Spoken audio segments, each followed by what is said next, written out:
Être le cœur du silence. Être le cœur du silence et le cœur de la joie. Les deux sont un.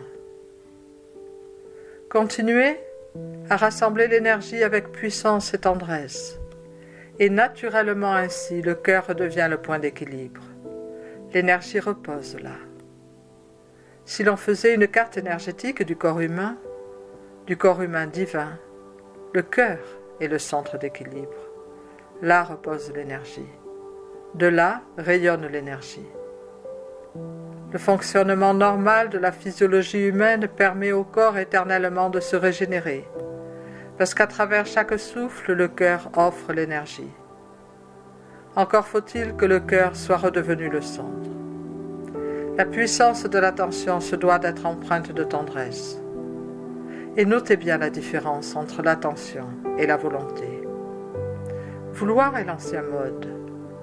L'attention est le nouveau mode. L'attention est la conscience qui se pose sur. L'attention est la conscience qui se pose sur le souffle vécu dans la pleine présence, tout en étant empreint de tendresse. L'attention nourrie de la joie révèle la puissance. Le corps est le temple, et le corps est ce pilier d'où peut jaillir la terre nouvelle. Parce qu'il ne s'agit pas de créer un autre concept, une version un peu améliorée. Il s'agit de retrouver l'évidence que seul est le temps simultané, que le temps linéaire et l'espace ne sont qu'une illusion d'expression du monde mental, qui lui-même n'est qu'une illusion.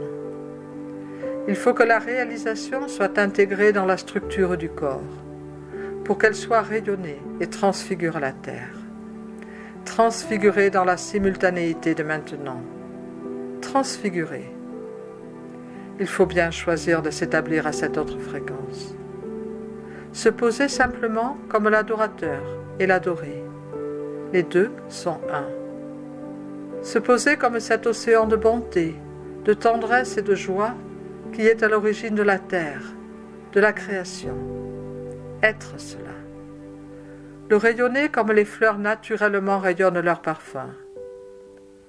Aucun effort, aucun contrôle même, la plénitude de l'être humain qui s'offre, et ainsi la plénitude de la terre, car la terre est un être divin qui s'offre, qui reconnaît l'être humain dans sa divinité.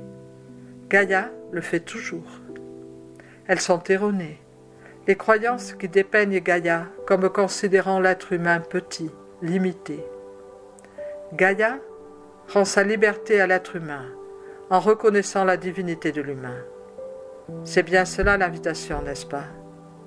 Non une terre un peu améliorée, qui tendrait vers je ne sais quelle dimension. Toutes les dimensions s'offrent à la perfection. Et la terre resplendit dans sa liberté d'être maintenant. Cela passe par des êtres incarnés, humains, qui choisissent d'actualiser dans la structure de leur corps que l'être humain est divin. Toujours avec passion, puissance, tendresse, rassembler l'énergie. Garder l'attention offerte au souffle qui traverse le corps. Ainsi le corps se fait temple.